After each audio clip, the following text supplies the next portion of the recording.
Good morning and welcome, everyone. We will start in just one moment as we allow folks to enter the briefing.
Good morning. My name is Sarah Rubenfield, and I serve as the Director of Government Affairs for the First 5 Years Fund, also known as FFYF. On behalf of our co-hosts at the National Head Start Association, Child Care Aware of America, and the National Association for the Education of Young Children, I'd like to thank you for joining us today for a briefing on the ABCs of federal early learning and care programs. Of course, we would also like to thank the bipartisan Congressional Pre-K and Child Care Caucus and the tremendous leadership of the co-chairs, Congressman Castro, Assistant Speaker Clark, Congressman Cole, and Congressman Davis. We are so grateful for their commitment to our nation's youngest learners and their dedicated work to highlight the importance of early learning and childcare in Congress.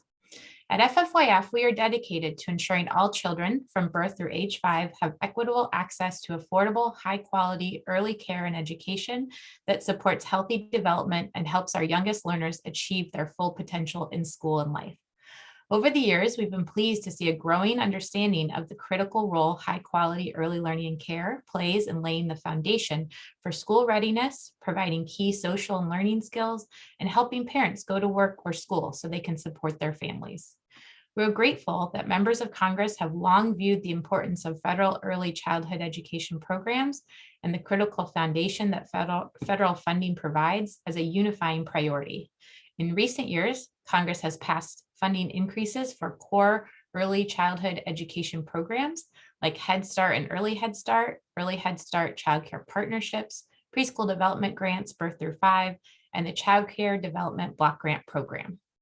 Today, we will be discussing these key early learning and care programs, their funding streams, and how each of these programs impacts children and families across the country, and opportunities for congressional action. We're also going to answer any questions you might have, so please feel free to ask those through the Zoom Q&A tool as you think of them, and we'll do our best to get through as many as possible at the end of today's briefing. Before we hear from our terrific panelists, let's take a moment to hear from someone who understands the value of ensuring every child has a strong start in life.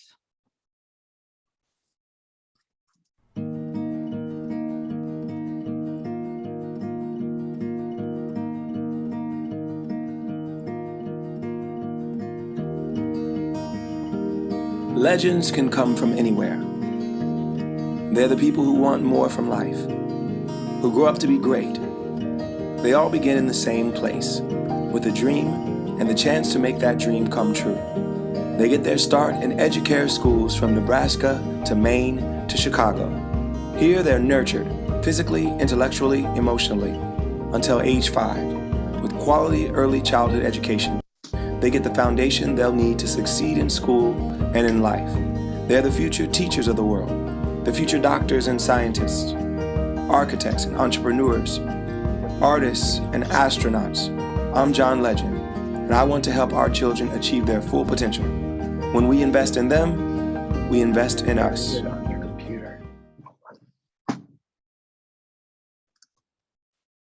Now, let's hear about the opportunities to invest in even more kids. Today, we're excited to be joined by a great group of speakers. I'd like to acknowledge all of them now, and then you'll hear from each of them individually. So today you'll hear from Mario Cardona, Chief of Policy and Practice at Child Care Aware of America, Sherry Reynolds, Director of the Hillsborough Community Child Development Center, Tommy Sheridan, the Deputy Director for National Head Start Association, Sharon Scott Chandler, the Executive Vice President and COO for Boston Community Development. And finally, Jenna Conway, Deputy Superintendent of the Division of Early Childhood Education at the Virginia Department of Education. Now I'm pleased to welcome our first speaker, Mario. Mario is the Chief of Policy and Practice with Child Care Aware of America, where his leadership provides support for government outreach, members of the early learning community, and the general public on issues relating to the early care and education system. Mario has a long career in early care and education and a deep understanding of federal early learning programs, having written and led staff negotiations to pass the Child Care and Development Block Grant Act, or CCDBG, of 2014. Mario will share what CCDBG is, who it serves, how the program works, current challenges, and the need to grow the program. Mario? Thanks so much, Sarah, and good morning. Can you hear me okay? Yeah, thumbs up, perfect. So it's a pleasure to be with you all today, and thank you for inviting me to speak with you. To ground our conversation, I just wanted to let you know how I plan to spend the next few minutes. So as Sarah mentioned, I'll plan to explain some of the history and background of CCDBG, including its purposes and current reach, why resources are needed to improve the program and extend its reach to more children and families, and some of the challenges that the system is currently experiencing. As Sarah mentioned, my name is Mario Cardona. I have the privilege of serving as the Chief of Policy and Practice at Child Care Aware of America. And a long time ago, I had the pleasure of sitting in many of the seats that you all are sitting in right now, working in Congress on issues relating to children and families. And so it's really so nice to be with you all. And I wish we were in person, but circumstances don't allow that at the moment, but hopefully that'll change soon. So about CCDBG, the law governs the administration of federal child care assistance in this country. And the law provides child care subsidies to low-income families through a federal-state partnership where states have the flexibility to develop child care policies that best suit the needs of children and parents, so long as their decisions comply with certain federal parameters. Those parameters include eligibility requirements. Right now, the law permits families to be eligible for subsidies if they make no more than 85% of the state's median income where they live. So this amount, when averaged nationwide, is roughly 3 times the federal poverty line. However, states can set income eligibility anywhere below that ceiling, and most do. CCDBG was established in 1990, was amended and reauthorized in 1996 as a part of the Welfare Reform Act under President Clinton, but it wasn't reauthorized again for nearly 20 years until 2014. And the 2014 reauthorization included a number of provisions to increase the health and safety standards for all children receiving CCDBG-funded childcare. It made improvements to access to quality care for the most vulnerable children, and included policies to promote stability and continuity of care for eligible families, and to help families and parents stay and move up in their jobs. One of the challenges about the 2014 reauthorization, however, is that it did not include sufficient resources to meet many of the different policy changes that were included as a part of the law. So how is it funded?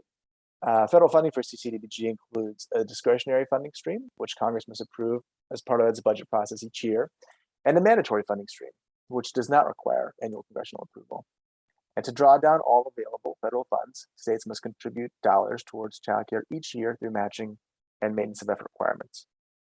CCDBG program rules apply to both sources of money, as well as any state funding contributions to the program.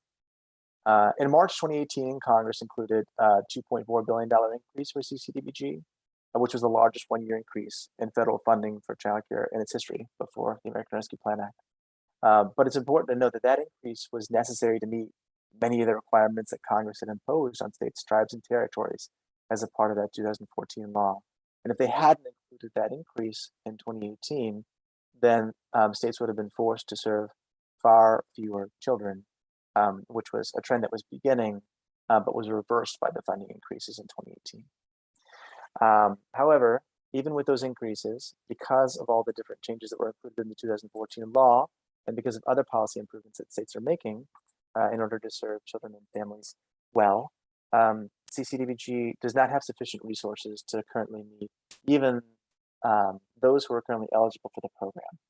So only 1 in 9 eligible children under federal guidelines under the age of 5 have been served through the program.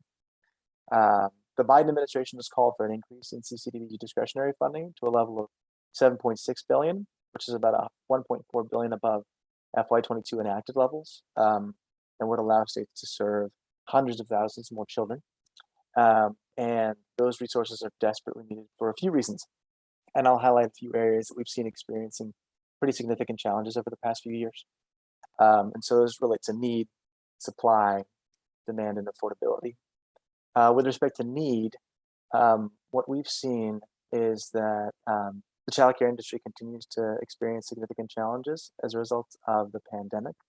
And many of the issues that the sector faces existed prior to the pandemic. However, because of the different challenges associated with everything that's been going on. Oh, no, so 1 in 9 children under the age of 5 are currently being served through current funding sources. And I'm sorry, I should probably answer questions later on. I got distracted by the chat. So sorry, going back to what I was saying before, many issues relating to childcare have only been exacerbated by the pandemic. And one thing that I wanted to highlight was that we've seen program closures exacerbated over the course of the last 2 years. And so there was already a decline in the number of both center-based and home-based providers before 2019. However, what we've seen, according to survey data conducted by Child Care of America, is that 9,000 childcare centers have permanently closed in 37 states. And 7,000 licensed family childcare programs have permanently closed in 36 states. And these permanent closures represent a near 10% loss in the supply of care in those states. And that drop has also been facilitated by a pretty precipitous departure of folks from the labor force. And so what we've been seeing is that the number of childcare providers and early educators who are working in both centers and homes have departed from the profession over the past 2 years. We still have not yet reached pre-pandemic levels of workforce numbers. And current data indicate that many more program closures are likely to occur and departures from workforce are likely to occur in the next year or two because of many of the challenges that programs continue to face, particularly with respect to stress. And many of the challenges that programs have been experiencing over the last several years. In addition to that, we know that there's inadequate supply, which is impacted by these workforce issues and these program closures. And that has very real economic impacts for both the country and for families. So when there's inadequate childcare and there are disruptions in childcare, it costs businesses $16 billion annually in lost productivity, and has an overall economic impact of about $25 billion a year in both lost productivity and lost tax revenue. And these issues with supply necessarily impact demand. So almost half of the parents with children under age 6 searched for care in the past 2 years. And when they have difficulty finding care, they cite cost as the primary reason, followed by a lack of slots. And as I mentioned before, the pandemic has only made this worse. And then even when parents can find the care that they need, often affordability is a tremendous issue. But one of the things that we've seen is that in 2019, childcare prices exceeded the rate of inflation by only 0.12%. However, in 2020, childcare prices exceeded the annual inflation rate by nearly 4%. And so we've seen circumstances where childcare is actually outpacing the consumer price index in terms of its price. And if you look at it from a family's perspective, in 2020, the national annual average price of care was between $9,800 and $10,200. And practically, that meant that in 3 out of 4 regions in the US, the price of center-based childcare for an infant exceeded the cost of housing. And in every region in the country, the annual price of childcare exceeded the annual cost of in-state tuition at a public four-year university. So I'll stop there because I feel like there's a lot of different pieces of information that I could share with respect to childcare and a lot of the different challenges that it's facing, and I'm happy to provide some of that information afterward. But needless to say, despite the tremendous efforts that Congress has made as a part of its relief efforts over the past 2 years, based on the conversations that we're having in the field with our members and with families, there continues to be a significant need to address the challenges with respect to affordability, supply, and ongoing workforce issues, which require resources. And so I really appreciate you all taking the time to allow me to be with you all today. Happy to answer questions later on and answer some of the things that may have come up in the chat. I'll turn it back over to you, Sarah. That's great. Thank you so much, Mario. And I did want to flag that we have also put a resource in the chat that provides an overview of each program in terms of current funding levels and percentages of children and families that are eligible that are currently served to kind of help as a resource during this discussion. So thank you again, Mario. Now we are pleased to share a video from Ms. Sherry Reynolds, Director of the Hillsborough Community Child Development Center. Sherry is a longtime professional in the early childhood field, and in her decades of service has helped to found 3 early learning and care programs in her home state of Illinois. We'll now hear from her on the importance of CCDBG and what the federal funding means to childcare providers and programs like Sherry's. I have worked in the early childhood education for 43 years, making my way through directing my own preschool with 10 children and growing that to 70. Even as I began with the preschool children, the need for infant toddler care and after school care has been enormous among parents, including for those who live in a rural community like ours. So we have done our best to meet those needs. We have families that travel up to 30 miles away just to participate in our program. We are NAC accredited and tremendously proud of being a place that supports quality for children, as well as quality for the workforce. We invest in our educators. We have an innovative program such as our credentialing program that begins in our high school so that we can support students in becoming early childhood educators within our own community. Our community partnerships with the Hillsborough Hospital and the school district has made it possible for me to support our workforce with the compensation and benefits in many ways that are not available to other child care programs in our community and state. It has made all the difference by allowing us to provide lower cost and higher quality to the many families that need it. A quarter of our families use the Child Care Subsidies program through Child Care and Development Block Grant to access in our program. I would say that another 25% just missed the eligibility cutoff, or there was not enough funding for the program for all families to get it that needs it.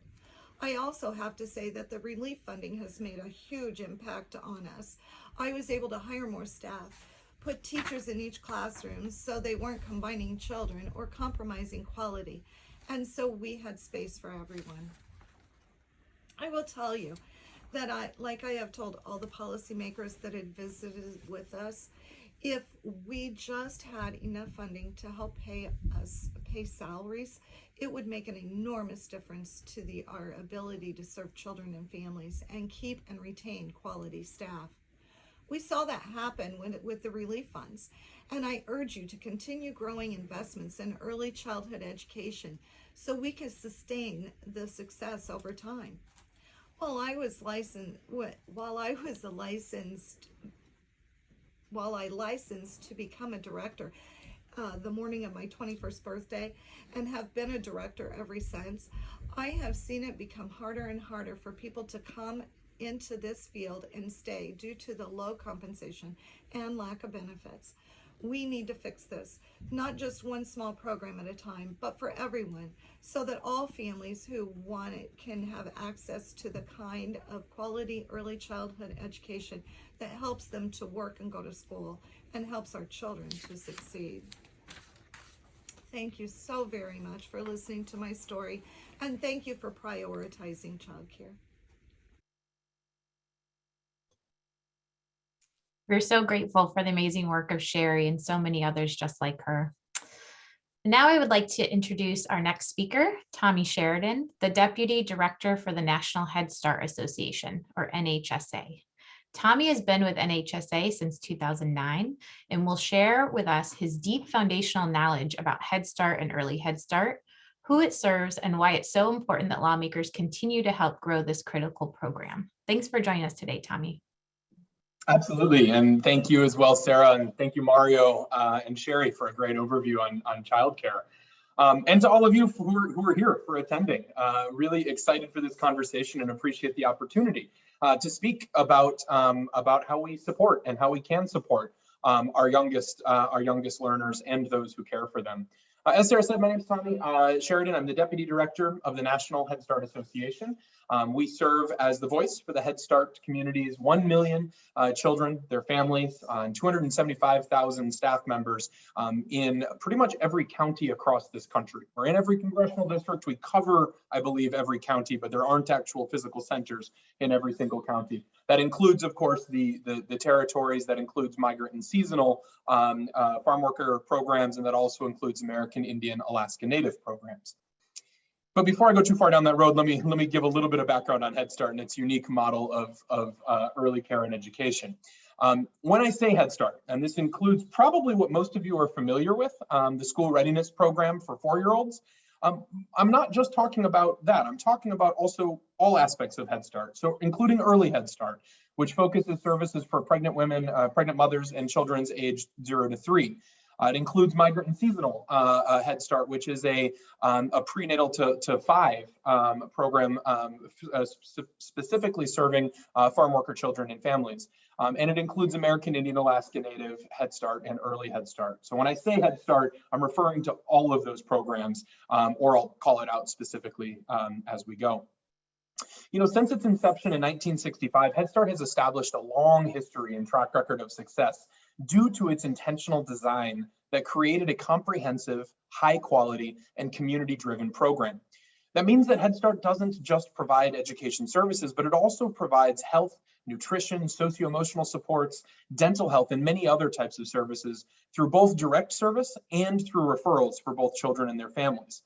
That means that Head Start provides also multi-generational services to parents and to caregivers for them to set and achieve their own personal goals, like earning college degrees or finding stable employment, because we know that without their success, our children will struggle with success in school and later on in life. That also means maximum feasible community participation, such as building partnerships with everyone from medical providers and food banks to local businesses and school districts in communities across our country. And that means research-based standards that ensure that the highest quality of care are provided to our youngest learners, no matter if you're in a classroom in Manhattan, New York City, if you're in a classroom in Manhattan, Kansas, in a migrant seasonal farm worker program in northern North Dakota, or you're down in the Havasupai program that's located in the base of the Grand Canyon. And by the way, I'm not making that up. There is a Head Start program in the base of the Grand Canyon. Pretty cool fact that you can find there.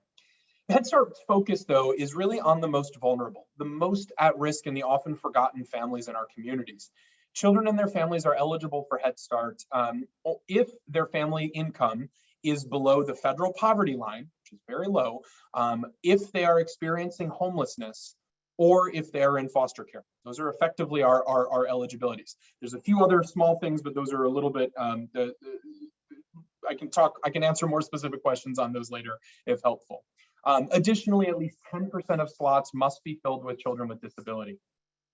You know, through a comprehensive model of support for the whole child, the whole family, Head Start serves as a buffer to prevent and address childhood trauma, hunger, poor health, and other outcomes associated with growing up in poverty, and which disproportionately affects children of color. As you can probably tell by this long list, Head Start's original goal was not just about child development and preparing children for kindergarten. It was that, but its goal was much broader. It was about disrupting intergenerational poverty. And that's what led to this comprehensive approach, You know, research study after research study continues to confirm this approach. Again, this comprehensive, high quality, community-driven approach.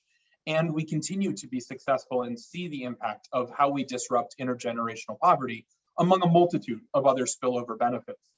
And the list is long. There's long-term benefits and there's short-term benefits. Long-term benefits such as low-income children who participate in Head Start were 2.7% more likely to finish high school, 8.5% more likely to enroll in college, and 39% more likely to finish college, and most importantly, 29% less likely to receive public assistance as adults. That's huge for intergenerational poverty. There's also short-term successes. Head Start children have enhanced physical health, improved social skills, and increased math, language, and literacy skills that help them prepare for success in school and in life. And children in Head Start were 93% less likely to be placed in foster care than children with no early childhood education services. That's in large part due to the parent support that we provide at the same time. You know, this high quality comprehensive model has significant benefits, and importantly, it's adaptable. We've seen incredible innovation and resilience from programs these past 2 years as they cope with pandemic related challenges. But unfortunately, Head Start is certainly not immune from the workforce crisis that's plaguing early education and care, and that was just talked about by our child care colleagues. You know, the stakes are high. Our communities need Head Start now more than ever. But at the same time, programs are being forced to shutter classrooms, to block services because of a lack of staff. And that's where your help can come in. In FY 2023, the Head Start community is asking Congress to sustain the workforce through a COLA that keeps up with inflation, to provide workforce compensation realignment to help us remain a competitive employer, and then to provide flexibility to address local priorities and local needs, and growing culturally and linguistically appropriate staff for American Indian Alaska Native programs in particular. We do support the president's goal of expanding Head Start and early Head Start, but we urge you to prioritize the workforce needs first.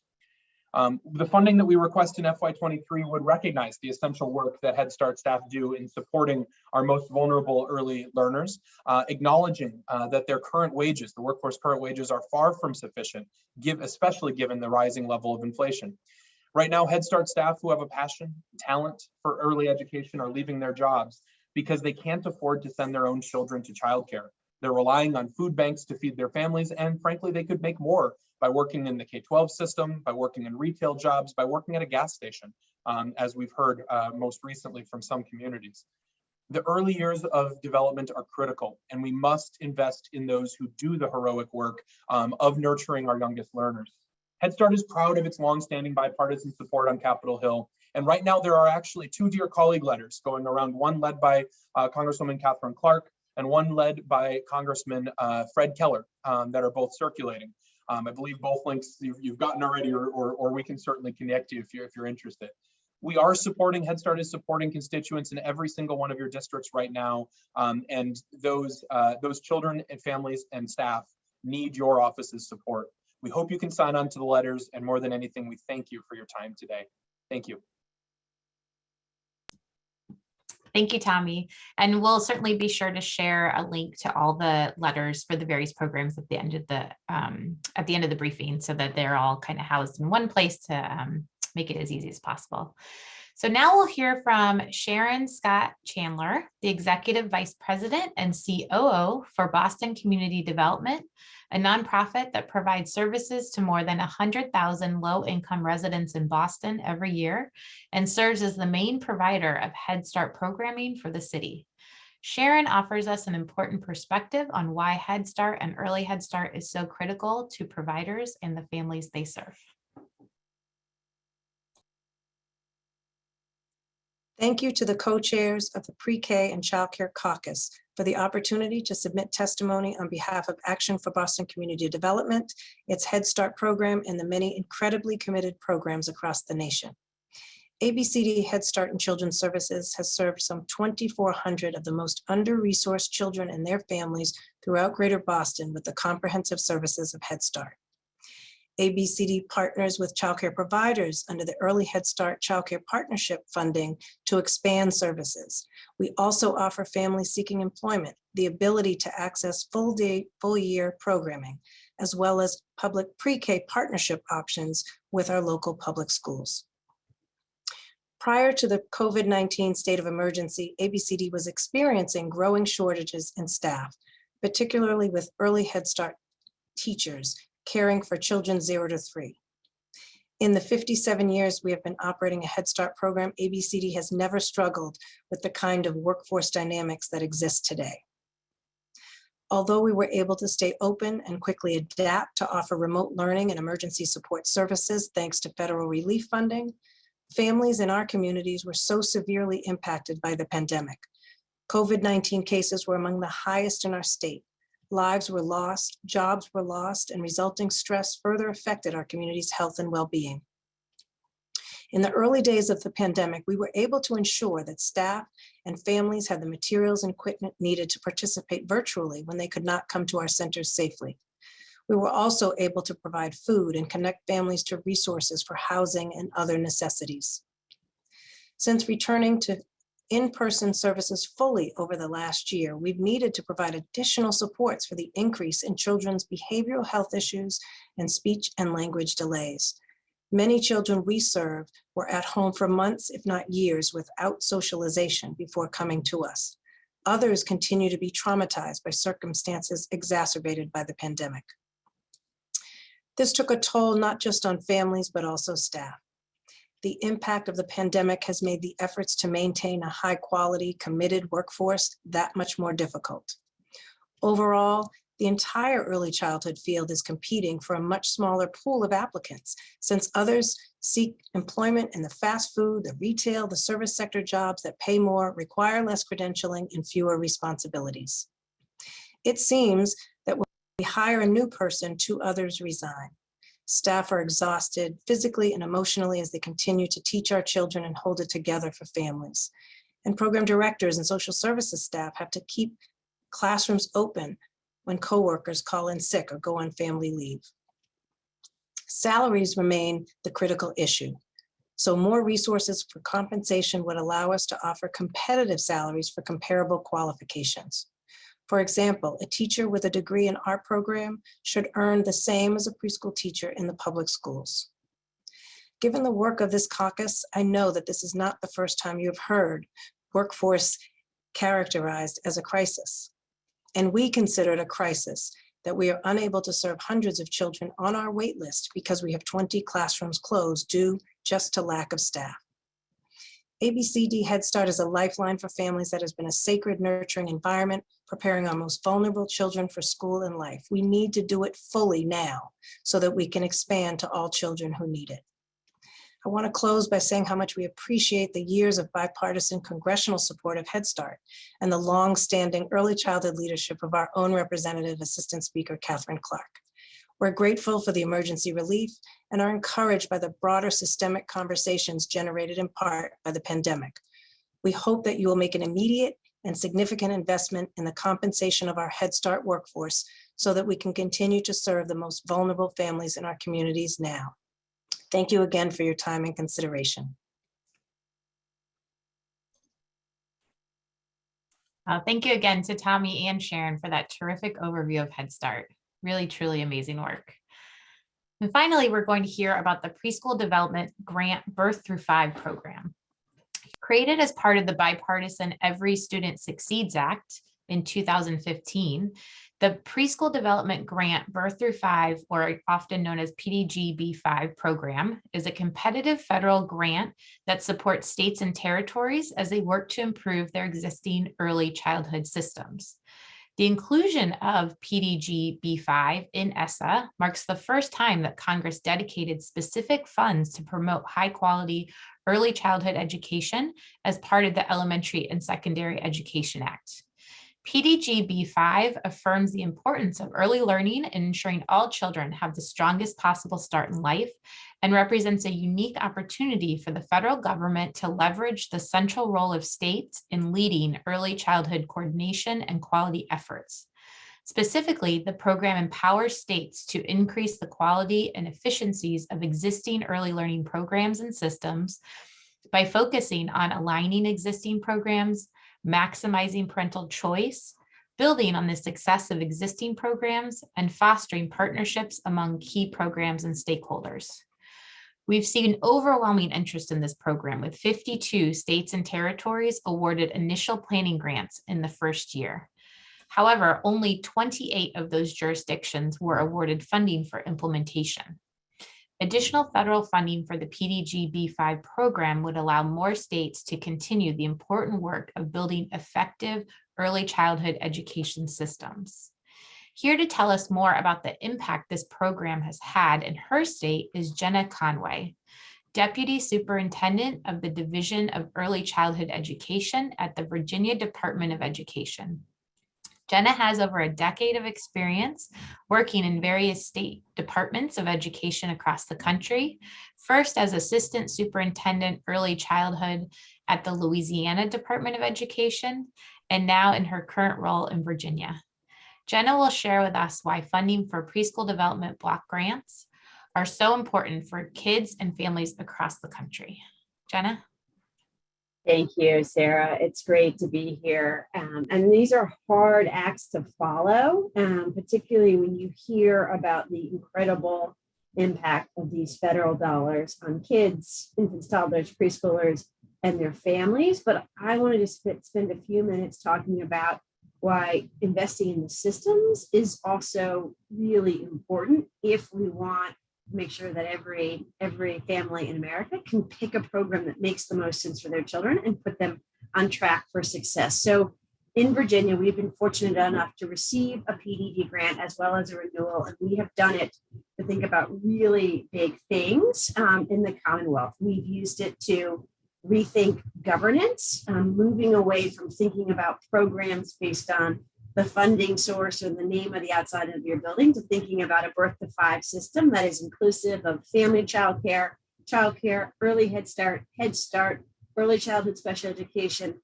and pre-K, whether in school, private, faith-based settings, really being inclusive of all of the options that families are using, all of which are needed to put every kid on track for success. And I say it every time I speak publicly, there's no single provider anywhere in this country who can serve all kids birth to 5. So it's going to take cross-cutting work to be able to put all kids on track for success. Using PDG, we help bring together partners, build out support from stakeholders, pass a law that unified governance for birth to 5 early childhood at the Department of Education, and build out a new measurement and improvement system that's inclusive of all publicly funded programs. We've used it to build really important infrastructure that went across all programs. So looking at how we think about governance, data collection and capture, measurement across the board. Again, not limited to any one particular program, but really thinking differently about all of the places that kids are being served and all of the places, all the experiences that families are choosing. We used to pilot innovation. So we use PDG to develop a unique incentive for educators. We're able to partner with a research partner, our state flagship institution, do a randomized controlled trial and show that paying as little as 75 cents more per hour has cut turnover in childcare in half, right? And using that data help build state investment in this educator incentive program, as well as getting folks thinking differently about how much turnover matters when you think about strengthening quality across all of your childcare, family childcare, and other programs. And finally, we've used it to build out the data infrastructure. So again, in Virginia, prior to PDG, we had different information about kids and classrooms and experiences of parents, educators, and providers was all fragmented, held in different places. We were able to use PDG to do a needs assessment, develop a strategic plan, and then begin piloting in communities. So we were actually building the data infrastructure in partnership with communities versus doing that separately, like a competitive process that tried to envision what communities needed, but didn't necessarily put them at the table. So in partnership with programs, with communities, we built out Link B5, which allows us to capture down to the classroom level what sort of kids, what they're experiencing in classrooms, and then connect that to growth and outcomes. Really, really important. When you think about kind of partnering that, measuring turnover in different ways, while establishing statewide governance, as well as realizing we need regional governance. In addition, after 3 years of doing this, all of this was made possible by PDG because it wasn't limited to just one program or one agency, because it called on thinking differently. There's a few things that I want to highlight about PDG that make it really important and make it different a little bit from some of the investments we've heard so far. I think first of which, It promotes cross-sector work. And again, we have across our country a public-private birth to 5 system that is inclusive of all of the funding sources you've just heard described, which means we need cross-sector investments if we want to maximize those dollars and empower states to lead the way. And how do we build mixed delivery systems that work for families, work for educators, and ultimately promote school readiness? It was flexible. So in Virginia, we use it on everything from an educator incentive to building out a data platform to building the kind of political will that led to a bipartisan law pass that created unified governance and called for a measurement and improvement system. It inspired and allowed us to do innovation. Yes, that we could have used the block grant for that, but when you pull dollars away from direct services to experiment, that causes us in government great concern. PDG allowed us to think differently, to be bold, to take risks, to pilot an incentive that we went from serving 1,000 teachers in year 1, we demonstrated that it worked, and then we're able to go back to our legislature and pull in more than $10 million annually over the next 2 years to support this. Again, it's that flexibility and that ability to think differently. And lastly, I think the competitive nature, although we want more dollars, it really inspires states to think differently, to kind of take action. The block grant is incredible. And as Mario talked about, really, really important that states have authority as we think as we build out our systems. But we also need these funds that are not as tied to direct services, that allow us to think across sectors, to take a family focus and to be innovative. And I know that that's sometimes thought as an oxymoron in government, but it is these outside type of funding sources when competitive. And we have to demonstrate that we will be accountable for the dollars, but we're also willing to think differently that really matter. And as a result of PDG, we have a very different public-private system here in Virginia than we did 4 years ago. So really important to increase those investments in PDG so that states can innovate, can think in a cross-sector way, and can build public-private systems that will put all kids and families on track for success and school readiness. Thank you so much, Jenna. We really appreciate your insight and expertise, particularly those really specific examples on the critical work of some of the systems building that you talked about. And I love hearing how it really helped to spur additional investments at the state level. So thank you so much. Now, before we turn to questions, I just want to thank all of our panelists for providing such helpful overviews of the various federal early learning and care programs. As you heard from all of the panelists, federal funding for the programs through annual appropriations process creates the critical foundation upon which all of these programs stand and is what makes it possible for these programs to serve millions of children and families across the country. And so as the FY23 appropriations process gets underway, we would ask lawmakers to continue to show their support for funding for these critical federal early learning care programs by joining their colleagues and signing on to the various member-led appropriations letters, many of which are led by the co-chairs of the bipartisan Congressional Pre-K and Child Care Caucus. We've just put a link in the chat where you can access all those letters, but we are always so grateful for the strong bipartisan support shown each year through these letters, and we will hope you will consider signing again this year. As with past years, there is a different letter, and in some cases, multiple letters in support of each of the programs for CCDBG, Head Start and Early Head Start, and the PDG B5 program. And so again, you can find links to all of these letters in the chat. So again, we'd like to thank the Bipartisan Congressional Pre-K and Child Care Caucus for their partnership in today's event. As a reminder, if your boss is not a member of the caucus, it's not too late to join. And so we'll also include a link to the Dear Colleague. Now, as we turn towards questions, I'd like to remind everyone that if you have a question, please feel free to put it in the Q&A. And we'll start with the first question for any of our panelists to answer. So the first question is, as Congress continues to demonstrate strong bipartisan support for early learning and care programs, as evident by recent funding increases through the annual appropriations process, what have those federal investments meant for the various programs, and what needs still exist? Some of you touched on a few of those earlier, but I'd love to hear any additional thoughts you may have. And any of the panelists, feel free to answer. Well, I can answer that question, Sarah, as well as tie in a question that came in the Q&A.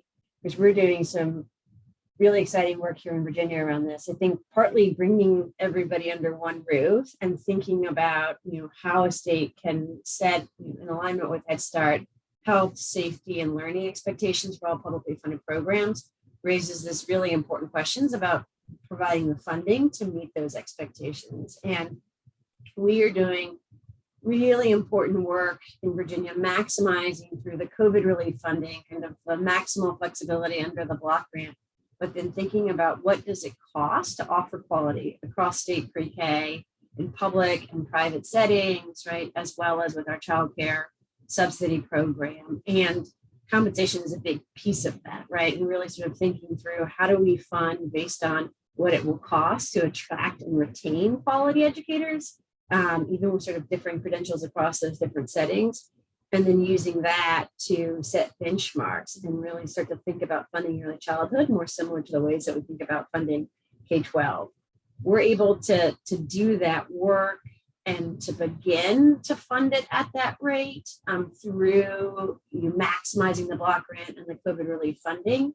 But if we can't sustain it, it's going to be really hard to do that, right? And we've had this mindset around childcare subsidy where in order to serve as many families as possible, we don't actually fund things at quality. And we have sort of hearing similar challenges with Head Start. So for us, we think we're able to kind of use this moment, both the crisis being felt by families in the field, as well as the additional dollars to do that. But ultimately, we will get to a place a year and a half, 2 years from now, where we will create a bit of a cliff if we don't double down and make the investments and really think about sustaining this commitment to families, again, across this public-private mixed delivery system.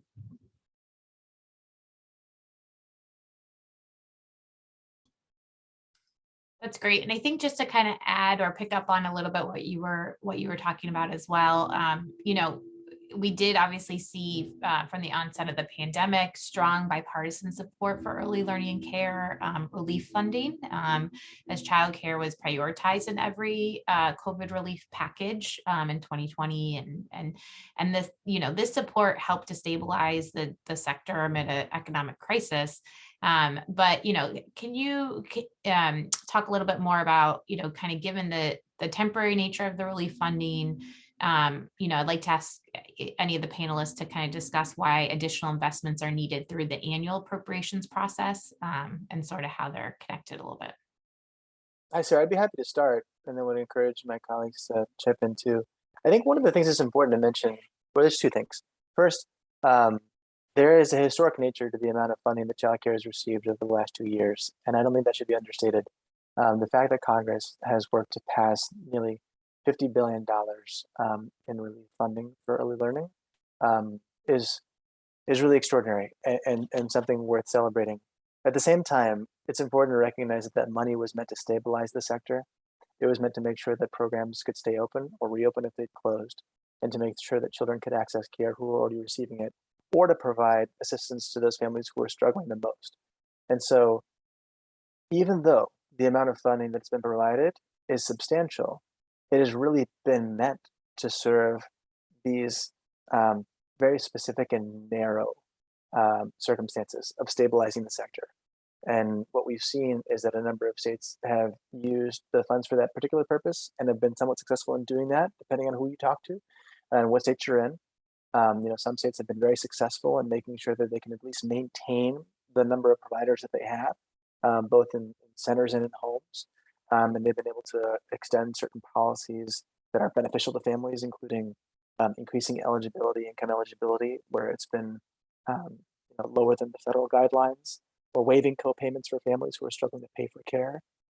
Those are all important things. However, as I mentioned before, it wasn't meant to be a permanent solution. And also, those funds will expire. They must be spent by the states in less than 2 years. And so there is a very real cliff associated with that funding. And the purpose for which it was intended will also, likely be gone. And it wasn't meant to address the root cause challenges that exist within early learning. It really was meant to, save the childcare sector so that there would be a field to return to after the pandemic. Because absent those dollars, you would have seen more program closures. You've seen far more folks departing the workforce. And so I know that there was also a question there with respect to Build Back Better, and I'm optimistic and hopeful that Congress will pass a legislation that will provide mandatory money for early learning at some point in the next several months. However, I don't have any control over that. And what I do know is that Congress is going to have to pass an annual appropriations bill.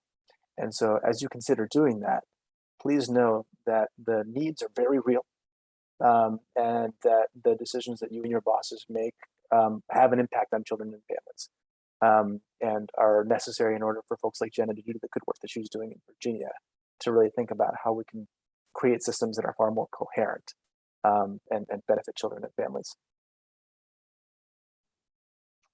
Yeah, Mario, that was a really wonderful answer. And I think from the Head Start perspective, just to add a little bit of context too, there were some emergency funds that were appropriated for Head Start as well, 3 different tranches along the way.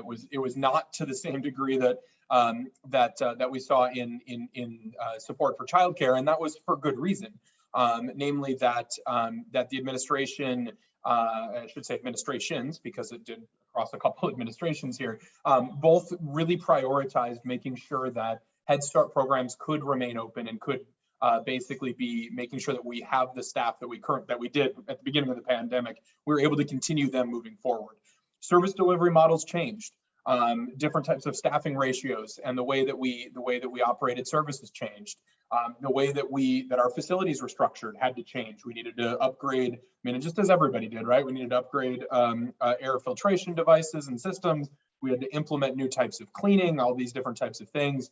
Head Start programs went along and did all of that. And the administrations, plural, did a really, I think, wonderful job of putting the priority where we think it should be, which is on what local communities should be doing in connection with their health departments and the CDC guidance and things like that too. And so that really did sustain Head Start, I think, throughout most of the pandemic, and allowed us to at least keep our doors open and keep the focus again on the most important thing, which is kids and families.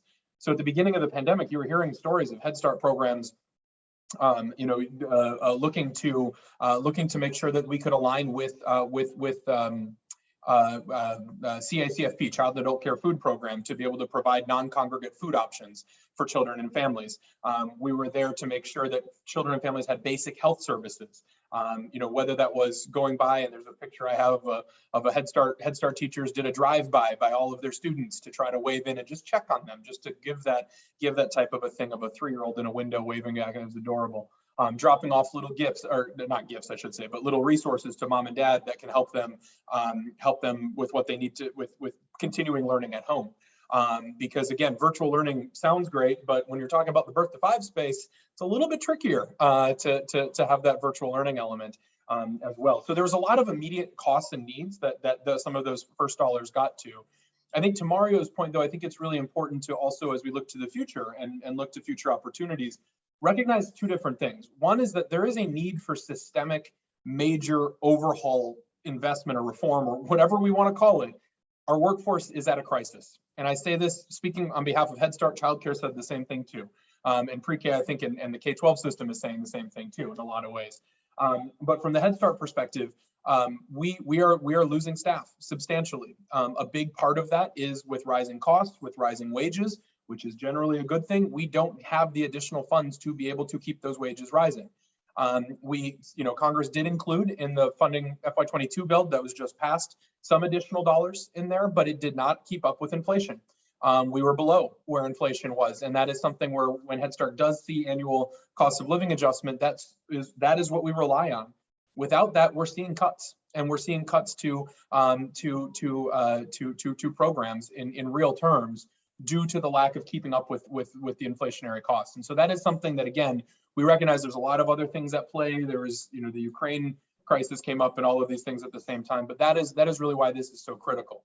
So on the appropriation side, the cost of living adjustment is critical. And then I also think looking at that systemic investment in these folks which are predominantly women of color, who are doing heroic work. And setting the stage for future success. And I love that John Legend video as the example of what got us into that space there.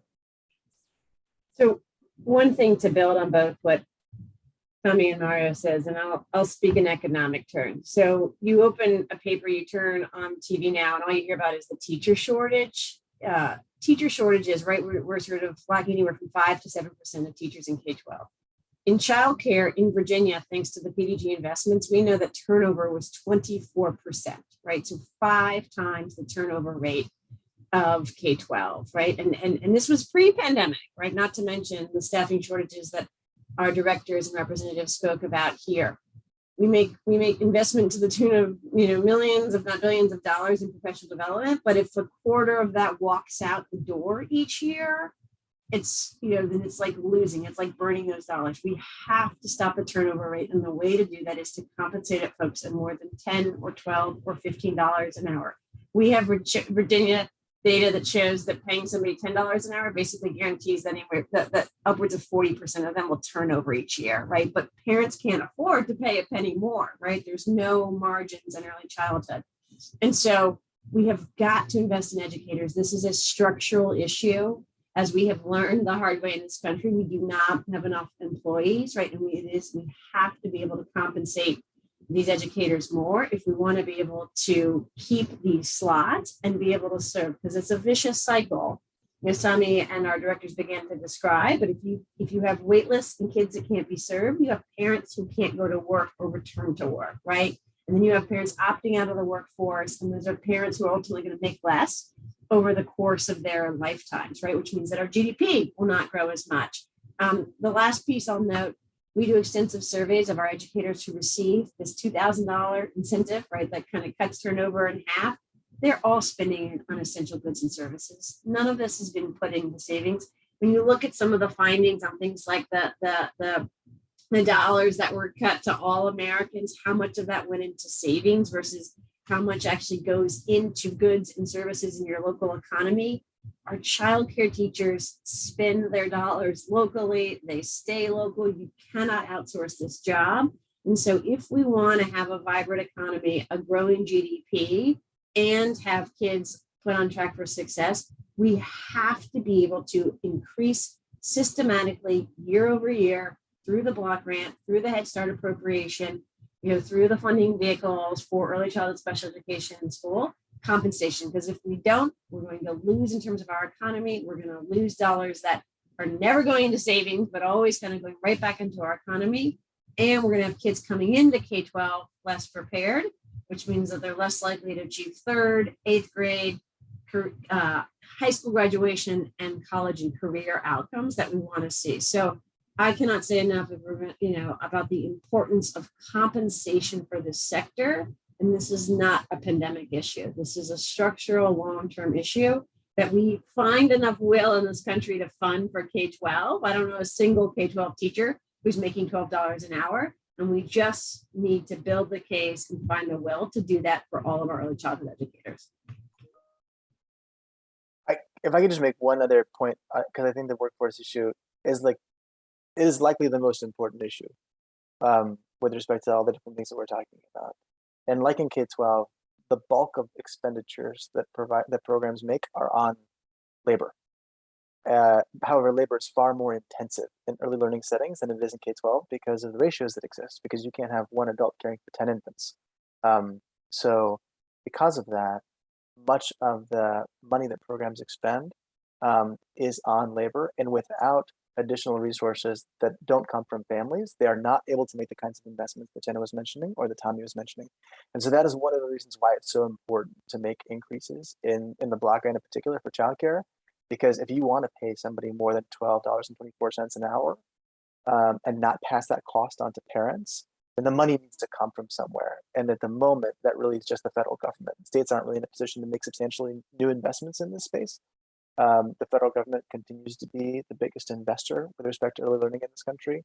And that is likely not to change anytime soon. And so absent significant new increases at the federal level in the block grant, you're not going to be able to see the kinds of changes that you want to see with respect to recruitment, retention, training, and professional development of the workforce.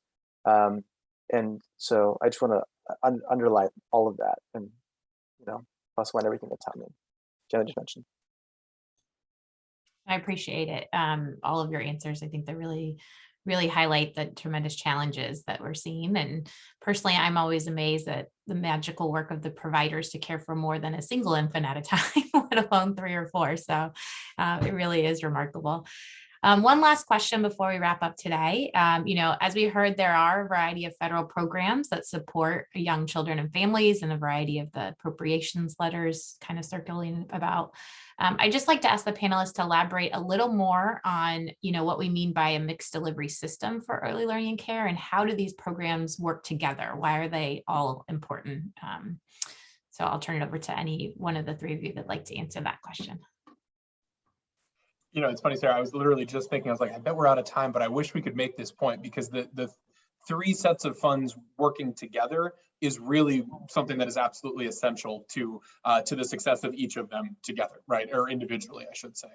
And I think Jenna can probably speak a little bit more specifically about this specific question, but that is the crux of it, is that Head Start and Early Head Start have a really detailed focus. It is different than what the Child Care Development Block Grant is really focused on. It is similar. There's overlap. There are some abilities for Head Start programs to partner with Child Care to partner with Head Start, so on and so forth. Similarly, both partner with pre-K systems, but without that system level funding that Jenna was talking about, that really helps kind of put oil in the gears of the overall state's early learning systems that supports Head Start and Child Care. So it is really all of it together. And Jenna, I'll let you say a little bit more specific, because that's your focus. So I think one of the things that makes early childhood terrific is that we have an array of options, right? So I'll give the example, I'll start with myself. I have a 4-year-old right now who needs full day, full year care, right? Like, I'm able to be here right now because he can be there from 8 to 6, right? Rather than a traditional school day of 9 to 3. And yet there's also incredible state pre-K programs for 4-year-olds in my community, but again, they're on a different calendar and a different timeline. We know we have in Northern Virginia and in rural Virginia, kind of 2 odd partners, a need for family-based childcare, whether it's because you're a recent immigrant to this country and you prefer a setting for your infant or toddler that's smaller, they speak your home language, you trust them more, or whether it's because within a 40-mile radius, you don't have enough kids for a childcare center. It doesn't matter how much you you mess with the economics, right? You're only going to have 3 to 6 kids born within that geography, and nobody's putting an 18-month-old on a bus for 50 minutes or for an hour. And so what we're trying to build in Virginia is this public-private mixed delivery system, which means that whether it's a voucher, it's a contract, we're funding you kind of in a school-based setting, a church, or private childcare, or a home. We're thinking about what parents need, what number of hours, how many days per year. And then we're just sort of saying, what is the minimum we expect for health, safety, and learning? And how do we fund you to do that, right? So it's actually sort of derived from what both parents and kids need, and then providing the programming to make that. Obviously, we've got various letters and regulations to work with, right? And so we're trying to figure out, how do you maximize Head Start and some of the assets it brings, comprehensive services. If you need full day, full year, how do we bring along subsidy to partner with Head Start, right? So that working parents who are pursuing greater self-sufficiency can get that full day, full year. But it's a different way of thinking, right? Rather than a kind of one size fits all. But what's so powerful about early childhood is that you do have this array of programs. And if you do sort of use outside grants like PDG, you can start to build systems at the local, regional, and state level that harness the different strengths, figure out what do you want to be the same, what do you want to be different, and ultimately use public dollars in different ways to provide an array of programs, right? All with some level of accountability, but also then address parent needs and put kids on track for success. So that's a kind of the ideal in terms of a mixed delivery system. That's great. Well, I know we've come to the end of our time. Again, we really want to thank all of our panelists for their time today and their expertise. Of course, we want to thank the Bipartisan Congressional Pre-K and Child Care Caucus for helping us to put on this event. And thank you to our audience for joining us today. Please don't hesitate to reach out if we can be a resource at all. And thank you. And we hope you have a wonderful day.